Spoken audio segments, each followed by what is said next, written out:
back to the homestead, everyone. It has been a long couple weeks where I haven't gotten any videos done, and that has been due to Mr. Atticus has had RSV the first couple weeks that we started out, and then he contracted another virus that was like a stomach bug virus, and I got that. And so we've just been kind of miserable trying to recoup, trying to get better, and now we're finally back outside. We're feeling a little better. We've been feeling better the past 2 days, and so I figured we'd go ahead and do another little video, show you guys what we got going on recently, and kind of update you on everything. So here's one thing that we did finish up finally. These are our extra goat stalls, and our goats, we'll talk about their kidding in a little bit, but we should be having goat babies soon. So we finished up building. This is one of the new goat stalls. I put in some fresh bedding. We're going to get the girls trained to go in their own stalls. This is another one we built, and then this is the one they've already been using, and that is the pig one we have. So we finished up these stalls for the goats, and then we just had another little section that was left over where we could put another skinny stall, but we're thinking about just leaving it for like hanging up tools, our wheelbarrow, so that we can scoop out the stalls. And this area is all quite nice for running things back and forth. So we did finish up our stalls. They're looking good. That's one thing Ian has been working on since he's been back in town. And I will go ahead and show you guys our pigs and how they've been doing. Alright, so here are the pig boys. Atticus is afraid of them because they kind of shove you around now. But they are big enough now that they actually, we have like another, okay, quit pushing them around, quit. We have another half barrel of feed before we are actually going to go ahead and butcher them. So they're getting the last of their feed. They're just cooney pigs.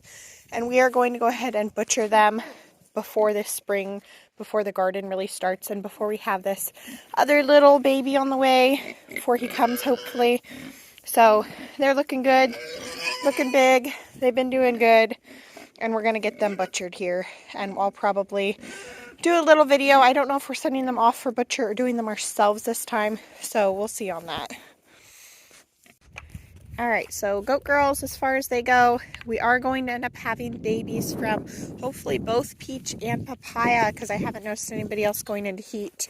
Peach is the biggest looking one. Papaya, she looks pretty small. As far as due dates go, I don't know the specifics on it. We had a male here that was here for about 6 weeks in one of our other videos that you guys had seen.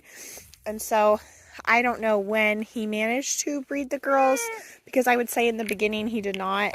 And so I would say they're going to be due probably end of March, beginning of April. So that's kind of the timeline I'm thinking, but they could come as early as mid-March. They could even come as early as beginning of March, which is kind of already where we're at. So that's why we went ahead and finished up the stalls. One of my next things that I'll be working on out here is some of their equipment is kind of falling apart, falling off the side. So I need to work on getting them some play equipment out here, better play equipment. And I will also be doing their goat milk stand. So we have a goat milk table, but we're going to bring it out here. We're going to set some stairs on it. I'm going to get a little grain bucket set up in it and stuff like that. So that is one of the chores, one of the things we'll be doing, showing you guys as we start to set that up and get these girls going for spring, for the babies, in which I'm so excited. Whenever they come, I will be out here. I'll be showing you guys them, and hopefully everything will go well. No surprises, and they'll all be healthy little babies. As far as Pearl goes, Pearl is not bred yet.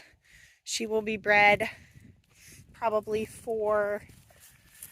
maybe for a fall baby, but we'll see what we decide on her, whether or not we just wait till the next spring or not. Excited nonetheless, and a couple more updates here, and then we'll just start doing more videos and more projects on here and showing you guys everything.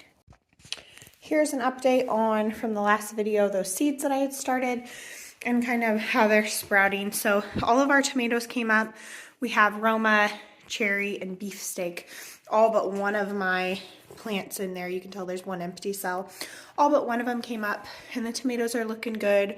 I've put some fans on them to kind of strengthen them up. We've had some grow lights going a couple hours every day just to substitute the fact that we haven't had as much sunlight probably as I need in here. And then I had bell peppers and jalapenos both going, and neither of those sprouted, so I've replanted some fresh seeds in there. Hopefully those will sprout. And then we had a whole bunch of herbs, and some of them have sprouted and some of them haven't. I kind of planned for some to sprout and some not to. I don't have as much luck sometimes when I'm starting out with these things, and testing new soils and stuff like that, seeing if they sprout or seeing if my seeds are too old, that kind of stuff, because I did have some 3-year-old seeds that I was using. So I've had to purchase some new seeds, but our comfrey, this is a little comfrey plant here, this one back here, and then this one over here. Those 3 are all comfrey plants, actually popped up. And as far as the others go, they kind of all look like weeds to me, but I don't pull them until I know. So I've never had good luck with marigolds. People say they're really easy to sprout. I'll probably just end up throwing them in the ground as seeds because they seem to sprout okay that way outside. And I tried some creeping thyme this year, and it looks like that is actually supposed to be creeping thyme that is popping up, but I'm also unsure about that. So like I said, the soil we used was so that it was already our garden soil. It would adjust easily outside. So I expected some weeds to pop up with this, and that does make it harder to know whether or not those seeds have sprouted or whether or not it's just weeds. But other than that, the tomatoes all came up, and I was really happy to see that. And I'm sure those bell peppers, there's a couple jalapenos that came up. I'm sure those bell peppers will end up coming up. And just trying to minimize the costs that we have to spend on the garden. And if we can do seeds ourselves, of course we'll do seeds ourselves instead of buying the plants. And I will be having more seeds that I have to start. So I have a list of like when I need to start the seeds this year. Last year I had kind of started them all at the same time. And so I had seeds that were too prepared that needed to get outside faster, and they got outside too late and the plants died. So this time I have a calendar of like when all the seeds need to be going into the ground.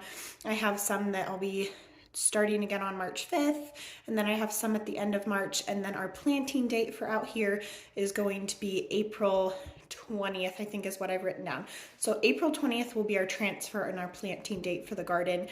As far as the garden goes, this weekend we'll be working on moving some soil into those boxes that we have outside. We'll be topping off that soil because they're only about half full.